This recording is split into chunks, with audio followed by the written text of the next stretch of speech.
नमस्कार दोस्तों। आज हम बात करेंगे भगवद गीता के अध्याय 10 श्लोक 32 के बारे में। इस वीडियो में हम जानेंगे कि कैसे यह श्लोक हमें जीवन के महत्वपूर्ण पाठ सिखाता है।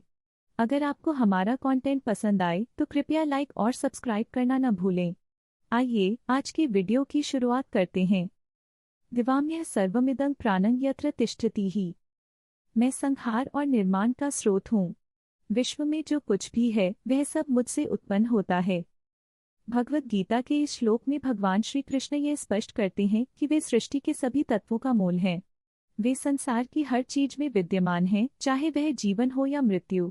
यह श्लोक हमें यह भी समझाता है कि हर घटना का एक कारण है और हमें सच्चाई को पहचानने और समझने की कोशिश करनी चाहिए। जब हम सच्चाई को पहचानते हैं तब हम जीवन की कठिनाइयों का सामना करने में सक्षम होते हैं। एक बार की बात है, एक छोटे से गांव में एक किसान बृजमोहन और उसकी पत्नी सुनीता रहते थे।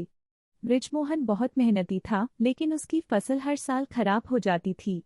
एक दिन जब बृजमोहन खेत में काम कर रहा था, उसने देखा कि आसमान में काले बादल उमड़ रहे हैं। वह चिंतित हो गया और सोचने लगा, अगर बारिश हुई तो मेरी फसल फिर से खराब हो जाएगी। उसने अपनी पत्नी सुनीता से कहा, सुनीता, मुझे डर लग रहा है कि इस बार भी हमारी मेहनत बेकार जाएगी। सुनीता ने मुस्कुराते हुए कहा, बृजमोहन, चिंता करने से कुछ नहीं होगा। हमें अपने काम पर ध्यान देना चाहिए। भगवान ने हमें मेहनत का फल देने का वचन दिया है। उसी समय गांव के बुजुर्ग रामदास चाचा वहां आए। उन्होंने कहा, बृजमोहन, क्या तुम जानते हो भगवद गीता के अध्याय 10 श्लोक 32 के बारे में? इसमें कहा गया है कि भगवान सृष्टि के हर तत्व में विद्यमान हैं। हमें अपने प्रयासों में विश्वास रखना चाहिए। बृजमोहन ने कहा, हाँ चाचा, लेकिन मुझे डर है। रामदास चाचा ने कहा, डर को अपने मन से निकाल दो।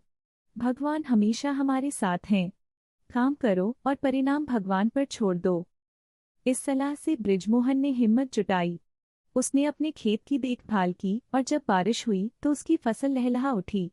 उसका विश्वास और मेहनत रंग लाई। इस घटना ने बृजमोहन को सिखाया कि जीवन में कठिनाइयां आएंगी, लेकिन हमें अपने प्रयासों पर विश्वास करना चाहिए।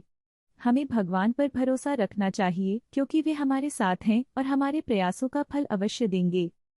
तो दोस्तों, इस कहानी से हमें यह सीखने को मिलता है कि हमें अपने कार्यों पर ध्यान केंद्रित करना चाहिए और भगवान पर विश्वास रखना चाहिए।